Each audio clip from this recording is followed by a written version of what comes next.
हम समझते हैं कि बड़ी आइडियल सोसाइटी है, वहाँ तो कोई मसला होगा ही नहीं। ये आम पाकिस्तानियों को समझना बड़ा ज़रूरी है कि वहाँ पे सिर्फ महंगाई का क्राइसिस नहीं है, खुराक का क्राइसिस नहीं है।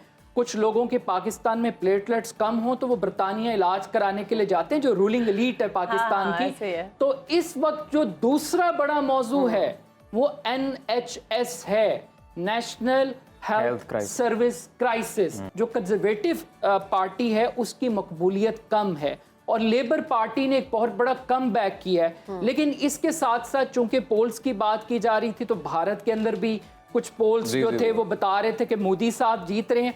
यहाँ थोड़ा सा मुख्तलिफ सिनेरियो है क्योंकि कुछ अरसा कबल बल्दियाती इंतखाबात का इनेकाद हुआ है बरतानिया में और लेबर पार्टी ने हैरानकुन हद तक एक वाज़े कामयाबी हासिल की है जो वोटर्स के एतमाद को रिफ्लेक्ट कर रही है। हमारे साथ अब्दुर्रहमान खान मौजूद हैं, उनसे बात करते हैं। Abdurrahman, thank you so much for your time. कैसे हैं आप? बहुत शुक्रिया, अल्हम्दुलिल्लाह। आप बताएं, खैरियत से हैं? अब्दुर्रहमान, सबसे पहले तो बरतानवी इंतखाबात की बात कर लेते हैं कि कबल अज़ वक्त होने जा रहे हैं, असम्बलियाँ मई में तहलील कर दी और जनवरी में होने थे, अब जुलाई में होने जा रहे हैं, तो किस तरह से देख रहे हैं आप? बिस्मिल्लाहिर्रहमानिर्रहीम। इस साल को, साल 2024 को पूरी दुनिया में इलेक्शन का साल करार दिया जा रहा है। अच्छा। तकरीबन 4 अरब इंसान अपने वोट का हक इस्तेमाल कर रहे हैं और दुनिया की बड़ी जमहूरियतें इस वक्त इलेक्शन प्रोसेस से गुजर रही हैं। पाकिस्तान में भी इसी साल इलेक्शन हुए, 1 अरब के करीब इंसानों ने भारत में वोट दिया और अब ये 4 जुलाई को इंतखाबात बरतानिया में होंगे। जो बरतानवी इलेक्शन है ये तारीख का एक यूनिक इलेक्शन है और बड़े क्रिटिकल वक्त से इस वक्त बरतानिया गुजर रहा है। सही। पहली बात यह है कि ये इलेक्शन जल्दी क्यों हो रहा है। ऋषि सुनाक ने एक अंडरस्टैंडिंग ये डेवलप की कि इकोनॉमिक इंडिकेटर्स कंपैरेटिवली बहुत बेहतर अंदाज में शो हो रहे हैं और एक आइडियल टाइम है कि इस वक्त इंतखाबात करवा दिए जाए। सही। अगर इंतखाबी माहौल की बात की जाए, 100 से ज़ायद पार्टियां इस इलेक्शन में हिस्सा ले रही हैं। 4,500 से ज़ायद कैंडिडेट्स कंटेस्ट कर रहे हैं और जो दारुल अवाम है, जो हाउस ऑफ कॉमन्स जिसको कहा जाता है, उसकी 650 नशिस्तों पर यह इलेक्शन हो रहा है। मगर इंटरेस्टिंग बात यह है कि किसी भी पार्टी ने तमाम नशिस्तों पर कैंडिडेट्स को खड़ा नहीं किया। अब कंजर्वेटिव पार्टी जो कि बरसर इक़्तिदार पार्टी है वो 14 साल से इक़्तिदार पर काबिज है, 14 साल से कंसिस्टेंट उनकी गवर्नमेंट चल रही है। लेकिन जो पिछले 5 साल हैं ये कंजर्वेटिव के डिक्लाइन के साल हैं।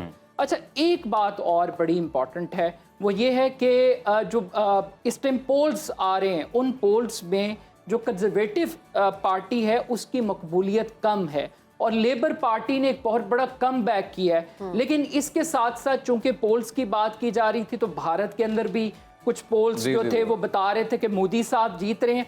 यहाँ थोड़ा सा मुख्तलिफ सिनेरियो है क्योंकि कुछ अरसा कबल बल्दियाती इंतखाबात का इनेकाद हुआ है बरतानिया में और लेबर पार्टी ने हैरानकुन हद तक एक वाज़े कामयाबी हासिल की है जो वोटर्स के एतमाद को रिफ्लेक्ट कर रही है। सवाल ले लें? जी जी, पूछे। सवाल ये, हम दोनों के एक साथ सवाल याद हो गए। सवाल ये कि जैसे कंजर्वेटिव पार्टी का आप जिक्र कर रहे हैं, ऋषि सुनाक उसकी नुमाइंदगी कर रहे हैं और हमने देखा कि कंजर्वेटिव ने बरतानिया में जब महंगाई को भी कम किया, हालात भी बेहतर हुए, उसके बावजूद क्यों उस तरह से मकबूल नहीं हो सकी? ये बड़ा ही ज़बरदस्त और बेसिक सवाल है कि बुनियादी तौर पे इलेक्शन किन नुकात पर लड़ा जा रहा है। जी। सबसे बड़ा और बुनियादी जो मौजू है वो है कॉस्ट ऑफ लिविंग क्राइसिस। सही। कि ज़िंदगी गुजारने के लिए जो अखराजात हैं, एनर्जी प्राइसेस हैं, फूड प्राइसेस हैं, हाउस रेंट हैं, ये जो सारे मामलात हैं, ये लोगों की क़ुव्वत ख़रीद वहाँ पे बहुत कम हुई है। लोगों ने अपने बजट को, अपने लाइफस्टाइल को मुकम्मल तौर पर, तो उन्होंने कहा है कि बेहतरी आई। नहीं, मौशी लिहाज से चूंकि एक मुश्किल वक्त उन्होंने गुजारा है, ऑल्दो कि इतनी बेहतरी नहीं आई।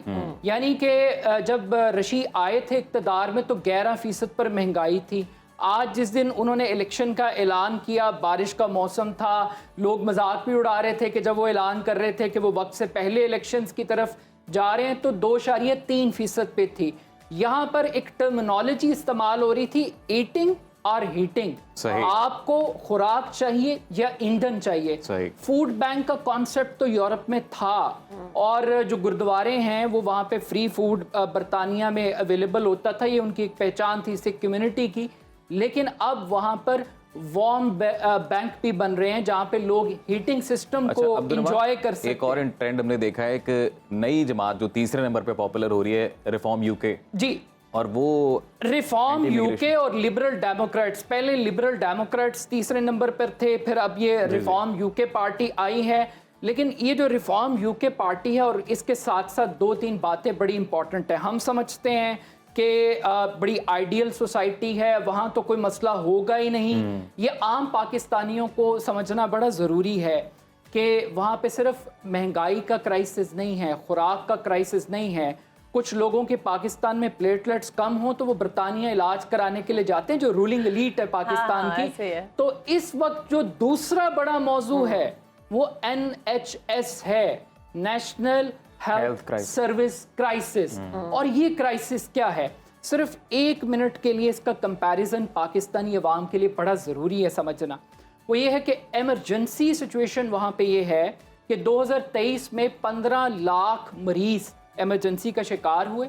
उन्हें 12 घंटे तक इंतज़ार करना पड़ा ट्रीटमेंट के लिए।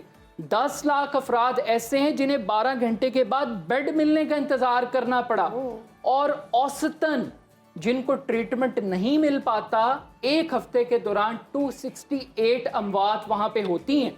तो ये इमरजेंसी की सिचुएशन है। और इसमें भी कंजर्वेटिव पार्टी का एक बड़ा प्रॉब्लम है कि उन्होंने बजट पे कट्स लगाए और यंग डॉक्टर्स भी वहाँ पे स्ट्राइक्स करते हैं, हड़तालों का एक नया कल्चर है।